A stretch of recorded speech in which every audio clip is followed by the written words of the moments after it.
ഇന്ന് ഞാനല്ല കുക്ക് ചെയ്തത്. കുക്കിങ്ങിന്റെ ചാർജ് മുഴുവനും ചിന്നുവിനെ ഏൽപ്പിച്ചിരിക്കുകയാണ്. ഞാൻ ഓവറോൾ കൺട്രോൾ മാത്രമേ ഉള്ളൂ. അപ്പൊ നമ്മൾ ഇന്ന് ചെയ്യാൻ പോകുന്നത് ഒരു വെറൈറ്റി ഐറ്റമാണ് ചക്കത്തീയൽ. അപ്പൊ നമ്മൾ ചക്കയുടെ ഡിഫറെന്റ് റെസിപ്പീസ് നമ്മുടെ ചാനലിൽ ചെയ്തിട്ടുണ്ട്. അപ്പം ഇന്ന് നമ്മൾ ചെയ്യുന്നത് ചക്കത്തീയൽ. അപ്പം ഉരുളി വെച്ച് എണ്ണ ഒഴിച്ച് ചൂടാക്കിയിട്ടുണ്ട്. വെളിച്ചെണ്ണ ഒഴിച്ചേക്കുന്നത്. അതിലേക്ക് ചെറിയ ഉള്ളി, തേങ്ങ ചിരിയത്, കുരുമുളക് ഇത്രയും എടുത്തിട്ടുണ്ട്. ഇനി ഒരു മിസ്സിംഗ് സാധനം വരുന്നത് നമുക്ക് കറിവേപ്പില കൂടെ വേണം. അപ്പൊ കറിവേപ്പില എടുത്തിട്ട് വരാൻ ചിന്നു പോയേക്കുവാണ്. നല്ല നാടൻ കറിവേപ്പില. അപ്പോൾ നമ്മുടെ വീട്ടിലെ കറിവേപ്പില ആയതുകൊണ്ട് നല്ല സ്പെഷ്യൽ മണവും കാര്യങ്ങളൊക്കെ അറിയും. വിഷമൊന്നും ചേർക്കാതെ കറിവേപ്പിലായിരിക്കും.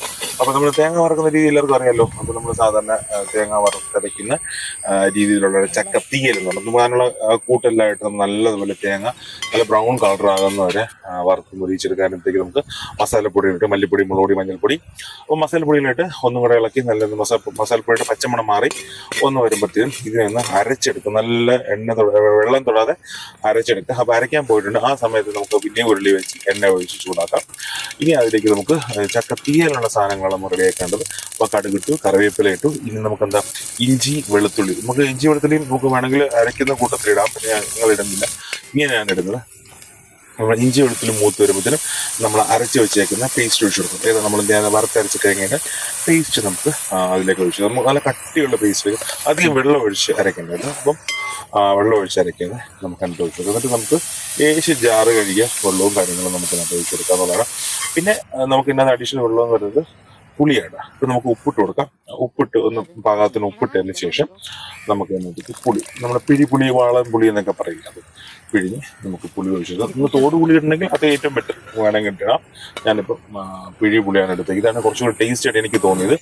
അപ്പം നമുക്കത് കഴിഞ്ഞ് ഇവിടെ മസാല കൂട്ട് തിളച്ചുകൊണ്ടിരിക്കുന്ന ഈ മസാലയ്ക്ക് തിള വന്നു കഴിഞ്ഞാൽ നമ്മളിത് അരിഞ്ഞ് വെച്ചേക്കുന്നത് നമ്മുടെ ചക്ക റിങ്ങായിട്ട് അരിഞ്ഞ് നീളത്തിൽ അരിഞ്ഞ് അവിയിൽ അരിയുന്ന വരൽ നമ്മൾ എരിശ്ശേരിക്ക് അരിയത്തില്ലേ, അതേപോലെ അരിഞ്ഞ ചക്ക. ഞാൻ ചക്കത്തീയൽ റെയർ സാധനമാണ്. അങ്ങനെ അത് ഉണ്ടാക്കിയിട്ട് ഞാൻ കണ്ടിട്ടില്ല. ചീമച്ചക്ക, നമ്മുടെ കറച്ചക്ക എന്ന് പറയുന്നത് അതിൽ തീയൽ ഉണ്ടാക്കിയിട്ടുണ്ട്. പക്ഷെ നമ്മൾ ഈ നാടൻ ചക്കയുടെ എന്തോ ഞാൻ കണ്ടിട്ടില്ല. മേ ബി നമ്മൾ അറിവില്ലാത്തതുകൊണ്ടായിരിക്കാം. അപ്പോൾ ചിന്ന അവിടെ പരിപാടികൾ തയ്യാറെടുത്തുകൊണ്ടിരിക്കുകയാണ്.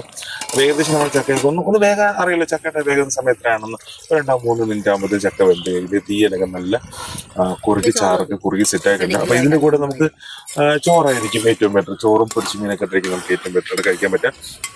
അപ്പോൾ ഇത് നമ്മുടെ ചക്കയൊക്കെ ഏകദേശം ചാറൊക്കെ കുറുകി എണ്ണയൊക്കെ തെളിഞ്ഞു വന്നിട്ടുണ്ട്. ഇനി അവസാനം തീ ഓഫ് ചെയ്യുക, സെർവ് ചെയ്യുക. അപ്പോൾ നമ്മൾ ചക്ക തീയലിൻ്റെ ഒരു ഷോർട്സ് നമ്മുടെ വീഡിയോയിൽ ഓൾറെഡി ഇട്ടിട്ടുണ്ട്.